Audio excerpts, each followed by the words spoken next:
Had a busy day and a bit. Yesterday morning, 9 o'clock, they started hatching the eggs. I'll show you the incubator in a minute. It's stuffed full of chickens.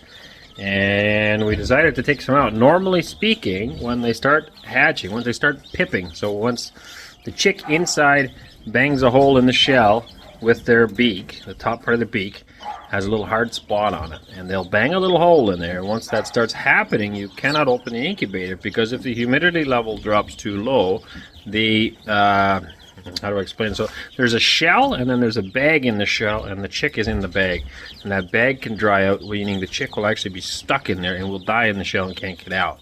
You don't want that to happen. So if you open it up, the humidity level drops too low, it could dry out and the chick could then die. So it's very important that once the hatching process starts, you do not open the door. Unfortunately, there were so many chickens, they were starting to crowd each other at the bottom, and we were worried about it as well. We found a way to open the door carefully by putting plastic in front right away so the humidity level did not drop, and we scooped all the chickens off the bottom, and we've put them in the brooder. So I don't know how many are in here, but there's quite a bit here and here. And I'm now going to bring some more, because again, they keep coming down. Basically, from all the different levels in the incubator, they're coming down to the bottom, and then there's too many in the bottom, and so now we got them here. It's nice to see. They're happy, they're warm, very nice. I'm very happy with these brooders. I will try to remember to put a link for these somewhere. New family. I forget now what they're called.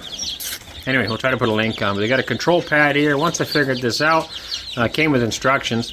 Once I figured that out and I raised the temperatures, works good. So it's temperature controlled. It will shut this bulb off when the temperature gets too high. These are just ordinary bulbs. I've just bought some heat lamp bulbs. They didn't come with them. For whatever reason, when I bought these, they didn't come with heat bulbs. So I just picked some up, but I can only get 3 in town. I got more coming on ozone. So they should be heat lamps, basically. I have a heater, electric heater running in the bottom here, and that's coming up through and keeping everybody warm and nice warm temperature. But it is all controlled. It's got water in the back here, off a bucket at the top, and then feed goes in this little trough that they can reach from the inside, right there. And then these trays are removable, so for cleaning out the manure, we can easily clean these up. Now long term, of course, we do not want these in the house, but right now it's the only warm place we have. Hopefully this summer we'll get more done on the barn, and then next year we'll be able to do this in the barn. Because it does get quite dusty, actually. You can see little hairs on the black on the walls. Maybe you can't see that. Anyway, they do let off quite a bit of dust. But I'm very happy to see they're drinking and they're eating. Very good.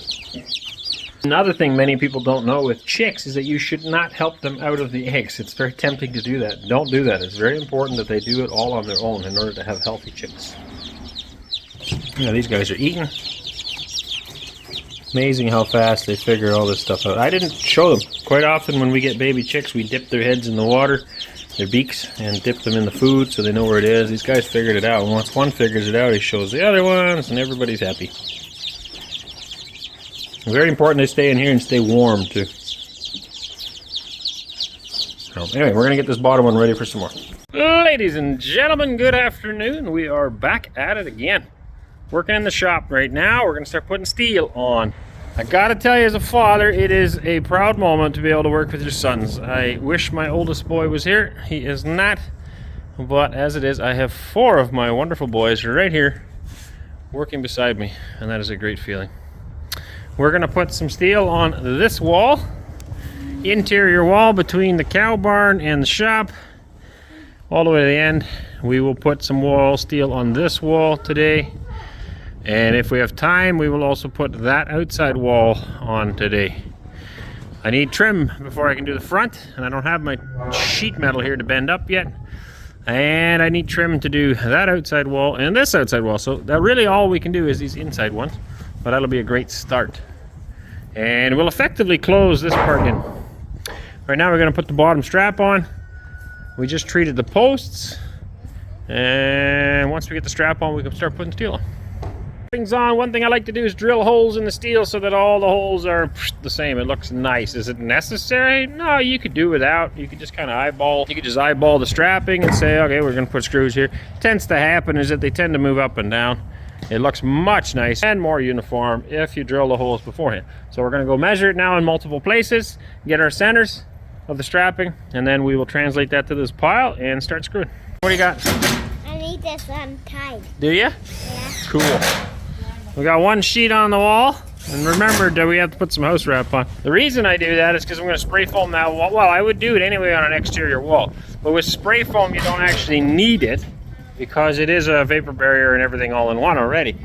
But if you ever want to take the steel back off the wall, the spray foam will be stuck to the steel. So it's nice to put house wrap on first, then spray foam it. That way, if for whatever reason you want to remove the steel, you can. That would be the only case you need it. If you're going to put bat insulation, like fiberglass bats or rock wool, then you need it in there because it helps keep the wind from blowing through the wall. Very important part of the envelope. So we'll put it on this way. It's an odd size measurement, so if we ran it on this way, it just wouldn't work. So literally it's just to keep the insulation from touching the steel, that's it.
Making reasonably good progress.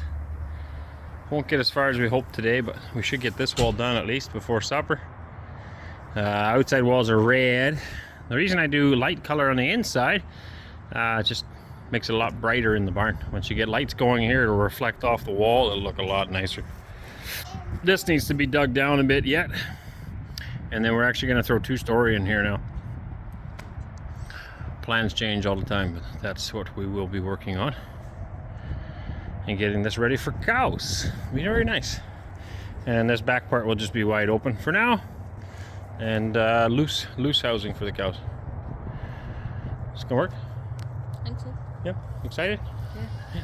It'll be fun, right? Yeah. When's the last time we had cows? It'll be a while. Yeah, it would be, we sold ours in May, I think. No?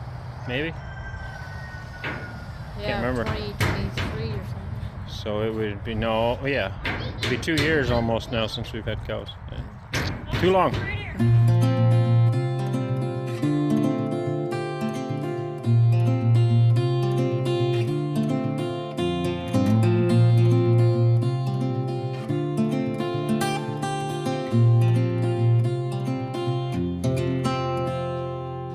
I ain't afraid of the dark. Once you let the light in, you won't see the beautiful stars shining down from afar.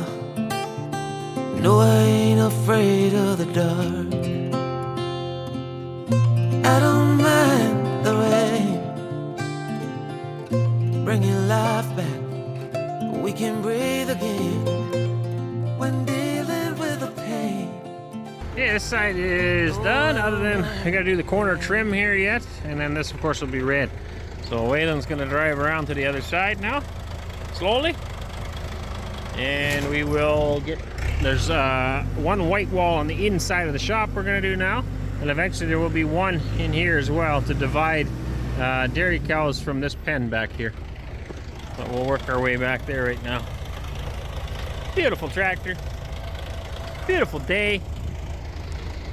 Just lovely to be alive. There, so now our shop has a back wall. And we're gonna do this wall next on the other side, inside the shop. Get it on. And then I was hoping to get this one done today too. I don't think we're gonna get around to it, but if we did, we would then have a closed in storage area. Tomorrow, more flat stock comes. Flat stock for bending the trim come tomorrow. And then I'll be gone most of the day, I think, but next time I get a chance anyway, we will start bending metal for the windows here, and then we can get those put in and get all the wall steel put on these, as well as we got to bend metal for all of these doors.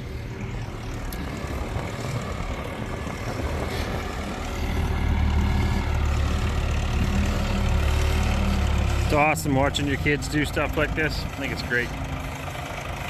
That's a wrap for another day. Time for supper, and we're probably going to work with some headlights from the tractor. We got nice beautiful new lights on the tractor, so we'll probably work a little bit longer after supper. We'll see how it goes, but I don't know how much of that'll film. So that is going on real good. I'm actually pretty happy with that profile of steel. The overlap's not the greatest. That's always a challenge, but I'm glad we started with the white stuff first. I pre-drill my steel, so I already have the holes where I thought I wanted them. Now I'm going to end up putting a screw in the overlap, and I don't normally like to do that because you see it. I normally go right beside the overlap. Maybe that doesn't make any sense to you, but I'll try to show you later. So now the screws will have to go on the overlap because it's not closing quite right, and I don't like to look into it. It looks really nasty when you're looking at a building and you can see every single overlap. So we'll try to correct that. But yeah, changes the look of it once more. Very exciting to get the rest of it done.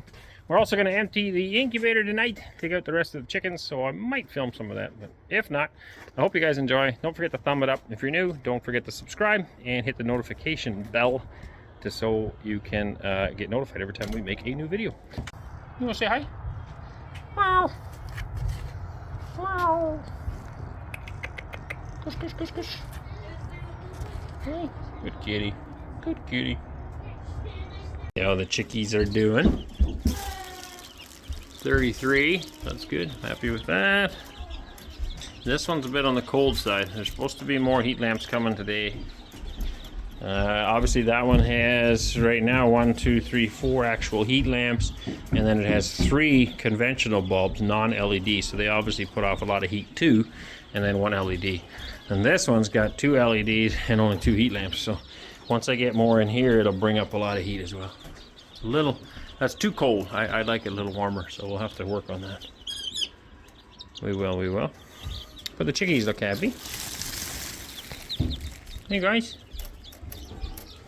Very important to stay warm. Yeah, you can feel the heat. I wonder, oh, you know what? I know what's going on. That's not accurate. I was gonna say, it's nice and warm in there. The probe is right here. That is the temperature probe, and it's in a cold environment. So if I hold that in my fingers, I imagine we'll see this number come up pretty quick. Yeah, there it's already coming up. I don't know if you can make that out or not, but it's at 20, 21, 22, there you go. Okay, so that explains that mystery, because the chicks are very happy and warm, and it's important. It's very important for them to stay warm at this stage of the game, obviously. When they're first born, they would stay underneath their mom, which is very warm. And then they start wandering around. But every time they get cold or whatever, they'll climb back underneath mom. So all in all, very happy with these brooders. I actually didn't need 3 units, but he gave me a really good price if I would take a 3rd one, and so that's why I did.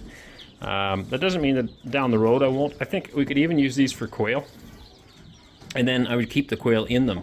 They would just live in there rather than moving them out, because I think it would work really well for them. Quail's about the size of a baby chick, right?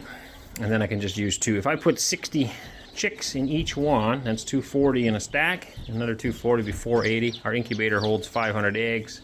They don't normally all hatch. You're always going to have some that don't. So I think that probably 2 would work for the incubator really well. Yep. See these guys? Peek. I like keeping this bubble wrap on here because it really helps keep the heat in. Hey guys, everybody happy? Drinking, eating, living the dream. Living the dream. Happy chickens. Thank you for watching. God bless you. Catch you in the next one. As the leaves change color, I dive into you. When summer's fading, there's nothing to do but bask in the glory of the winter sun. Maybe this is the season of love.